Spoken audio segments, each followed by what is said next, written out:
வெறும்னா சாப்பிடலாமா? எப்படி இது சாப்பிட மேம் வந்து எப்பயும் சட்னி சிவரொட்டி அந்த மாதிரி சாப்பிடுவாங்க ஓ காலையில. ஓ இதுக்கு வந்து ஈரல் வச்சு சாப்பிடுவீங்க. ஓகே கிரேவி வச்சு. வாசமா இருக்குங்க. ஆக்சுவலா இதுல வந்து எத்தனை இன்கிரிடியன்ஸ் போட்டாங்கங்கறத நீங்க பாத்திருப்பீங்க.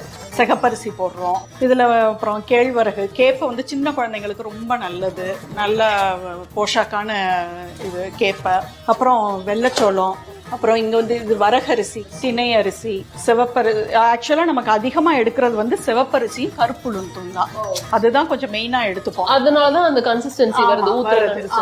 மெயின் வந்து சிகப்பரிசியும் உளுந்தும் தான். சிகப்பரிசி வந்து 2 டம்ளரும் கருப்பு உளுந்து வந்து 3/4 டம்ளர். அதுதான் மெயினா எடுத்துக்க போறோம். மிச்சம் எல்லாமே வந்து ஒரு குழிக்கரண்டி, நம்ம மாவு ஊத்துறோம்ல, இட்லி மாவெல்லாம் ஊத்துறோம், அந்த மாதிரி இந்த கரண்டி குழிக்கரண்டியில ஒவ்வொரு கரண்டி சிறுதானியங்கள். சில தானியங்கள் வந்து இந்த ஸ்பூன்ல போட்டாலே போதும். சோ இது எடுத்தோம்னா எல்லா இதுவுமே ஓரளவுக்கு எல்லா சத்துமே கிடைக்கும். சுற்றுலாவா யோசிக்கவே வேண்டாம். ஸ்ரீ முருகன் டிராவல் ஏஜென்சி 23 கிளைகள், 37 வருட அனுபவம்.